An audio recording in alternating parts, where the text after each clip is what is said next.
संसद में बीजेपी सांसद राघव चड्ढा ने छात्रों के आंदोलन पर ऐसा क्या बोल दिया जिससे बवाल मच गया। इस वीडियो में हम इसी पर करेंगे बात। नमस्कार, 4 PM पर आप सभी का स्वागत है। दोस्तों, राजनीति में सबसे मुश्किल काम क्या है? सत्ता बदलना नहीं, अपने पुराने स्टैंड पर टिके रहना। और आज सबसे बड़ा सवाल यही राघव चड्ढा से है। याद कीजिए वो दौर जब राघव चड्ढा आम आदमी पार्टी में थे, विपक्ष में थे। एयरपोर्ट पर महंगी चाय, समोसे, पानी की बोतल, मोबाइल रिचार्ज, महंगाई, आम आदमी की जेब से जुड़े छोटे छोटे मुद्दों पर भी सरकार से वो जवाब मांगते थे। हर रोज सवाल, हर रोज हमला। ऐसा लगता था कि जनता की आवाज संसद तक पहुंचाने का जिम्मा चड्ढा जी ने ही ले रखा है। लेकिन अब तस्वीर बदल गई है। अब वही राघव चड्ढा सत्ता पक्ष में है और सवाल भी गायब हो गए। आखिर क्यों? क्या मुद्दे खत्म हो गए या फिर सवाल पूछने की हिम्मत अब नहीं है? जब विपक्ष में थे साहब तो हर बात पर सरकार को घेरते थे, लेकिन आज सरकार का हिस्सा बनने के बाद वही तेवर दिखाई क्यों नहीं देते? दिल्ली के जंतर मंतर पर पेपर लीक को लेकर छात्रों का बड़ा आंदोलन हुआ। देश भर के युवाओं में गुस्सा था, उबाल था। अगर आज भी राघव विपक्ष में होते तो क्या वो चुप रहते उस वक्त? शायद नहीं। तब प्रेस कॉन्फ्रेंस होती, संसद में सरकार को वो घेरते, छात्रों के बीच जाकर तस्वीरें आती। लेकिन अब खामोशी ज्यादा सुनाई देती है। संसद में जब राघव चड्ढा बोल रहे थे तो विपक्षी सांसदों ने भगोड़ा भगोड़ा के नारे लगाए। पहले वो आप सुने, उसके बाद आगे बात करें। सर अब स्टूडेंट्स के बारे में कुछ कहना चाहता हूं। सर देयर वॉइस मैटर्स, उनकी मांगे जायज हैं।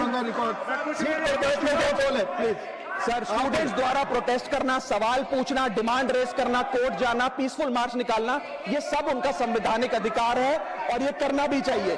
लेकिन सर, स्टूडेंट का प्रोटेस्ट स्टूडेंट का रहे, किसी पॉलिटिकल पार्टी की रैली ना बन जाए। वे अपना माइक किसी को आउटसोर्स ना करे, क्योंकि सर स्टूडेंट की लड़ाई तो एग्जाम सिस्टम को सिक्योर बनाने की है, नेताओं की लड़ाई अपनी सोशल मीडिया रीच बढ़ाने की है।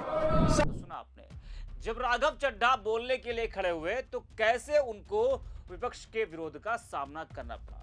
संसद में राघव ने कहा कि केंद्र सरकार ने छात्रों की आवाज सुनते हुए त्वरित कदम उठाए। राघव चड्ढा ने एंटी पेपर लीक बिल पर चर्चा के दौरान अपनी बात रखी। उन्होंने कहा कि पेपर लीक जैसी सीरियस बीमारी का परमानेंट इलाज करना होगा। उन्होंने कैंसर से इसकी तुलना करते हुए कहा कि जैसे कैंसर का इलाज क्रोसिन खिलाकर नहीं हो सकता, वैसे ही पेपर लीक जैसी प्रॉब्लम का इलाज मीडिया साउंड बाइट से नहीं बल्कि इंस्टीट्यूशनल सॉल्यूशन से होगा, जो आज हमारी सरकार इस बिल के माध्यम से करने जा रही है। राघव चड्ढा ने कहा कि नीट के स्टूडेंट्स से कहना चाहूंगा कि आपका गुस्सा जायज है, आपका दर्द असली है। आपको एग्जाम सिस्टम से जो शिकायत है वो भी असली है। जब आपने अपनी चिंता व्यक्त की, अपना दर्द बताया, तो प्रधानमंत्री ने परिवार के मुखिया की तरह उसको सुना। लेकिन यहां पर राघव जी से एक सवाल है।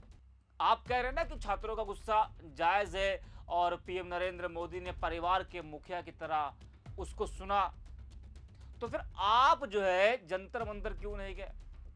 कांग्रेस पार्टी के आंदोलन में छात्रों के समर्थन में आप क्यों नहीं गए?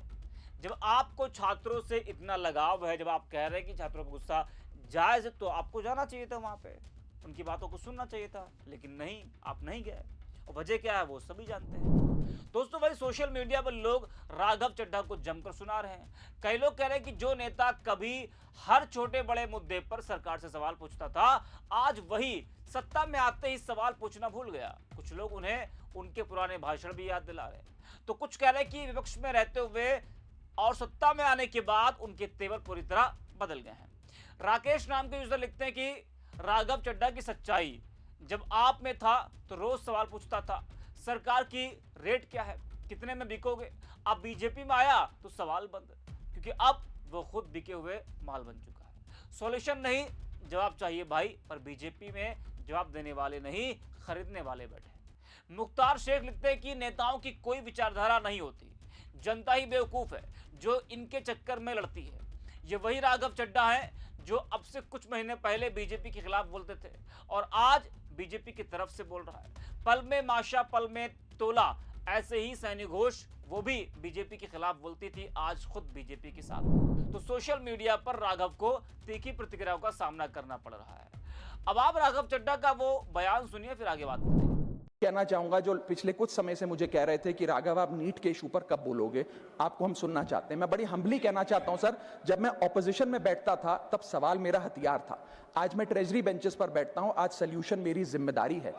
मैं भी रोज कैमरे के सामने आकर साउंड बाइट दे सकता था, लेकिन मुझे हेडलाइन नहीं सर, मुझे आउटकम चाहिए। और जब मैं ऑपोजिशन में था तब मेरा काम इशू रेस करना और सवाल उठाना था, और पूरा सदन, और आप जानते हैं मैंने वो काम पूरी ईमानदारी से किया। लेकिन आज मेरा रोल कैमरा के सामने अटेंडेंस लगाने का नहीं है, मेरा role is my focus is to fix the system. इसीलिए मैंने अपने आप से एक वादा किया, I made a promise to myself कि मैं इस मुद्दे पर पार्लियामेंट में बोलूंगा, और उस दिन बोलूंगा जिस दिन हम प्रॉब्लम सॉल्व कर रहे होंगे, सोल्यूशन लेकर आएंगे, when the system is getting fixed. And today is that historic day when the system is getting fixed. Sir, paper leak जैसी सीरियस बीमारी का परमानेंट इलाज करना होगा। जैसे कैंसर का इलाज क्रोसिन खिलाकर नहीं किया जा सकता, ठीक वैसे ही पेपर लीक जैसी प्रॉब्लम का इलाज मीडिया साउंड बाइट से नहीं बल्कि इंस्टीट्यूशनल सॉल्यूशन से होगा, जो आज हमारी सरकार इस बिल के माध्यम से करने जा रही है, by introducing India's first ever anti paper leak framework. सबसे पहले मैं नीट के स्टूडेंट्स को कुछ कहना चाहूंगा। आपका गुस्सा जस्टिफाइड है, आपकी पेन रियल है, और आपको एग्जामिनेशन सिस्टम से जो कंप्लेंट है वो कंप्लेंट भी जेन्युइन है। Your voice matters. और जब आपने अपनी चिंता व्यक्त करी, अपना दर्द बताया, when you demanded, the honourable prime minister heard that demand, not just as a prime minister but also as a guardian, परिवार के मुखिया की तरह उस बात को सुना। Students demanded, government acted, historic decisions taken, systems changed. Sir, जब एक स्टूडेंट नीट जैसे पब्लिक एग्जाम की प्रिपरेशन करता है, तब वो अकेला तैयारी नहीं करता, उसका पूरा परिवार प्रिपरेशन करता है। मां अपनी छोटी छोटी जरूरतें रोक देती है, घर का बजट कम करती है, पिता फैमिली की सेविंग्स को कोचिंग फीस, रेंट और टेस्ट सीरीज पे खर्च करता है, फैमिलीज को लोन तक लेना पड़ता है, और स्टूडेंट खुद कोटा, जयपुर, चंडीगढ़, दिल्ली, पटना जैसे शहरों में जाकर घर से दूर रहता है, दिन में 18-18 घंटे पढ़ता है, रात 2 बजे तक पढ़ाई करता है, और फिर अलार्म लगाकर सुबह 5 बजे क्लासेस के लिए उठ जाता है।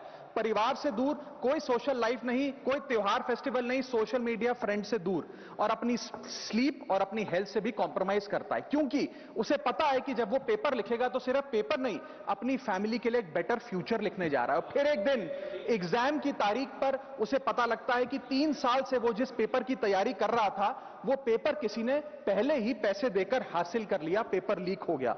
और इस समय सर सिर्फ पेपर लीक नहीं होता, उस स्टूडेंट का मेहनत, उसकी ड्रीम्स, उसकी सेल्फ बिलीफ, उसका ट्रस्ट, उसकी एस्पिरेशंस, ये सब लीक होती हैं, और उसकी मेंटल और फिजिकल हेल्थ पे असर पड़ता है। I understand that pain sir, because मैं खुद भारत के, अभी कुछ साल पहले ही भारत के एक पब्लिक एग्जामिनेशन सिस्टम का स्टूडेंट रहा, चार्टर्ड अकाउंटेंसी का।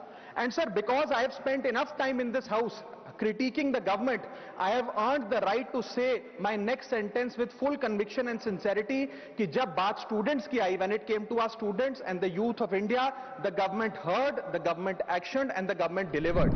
देखा और सुना आपने। वैसे राघव के बयान में वो पहले वाला तेवर नहीं नजर आ रहा, जिससे लोग उन पर तंज कस रहे हैं।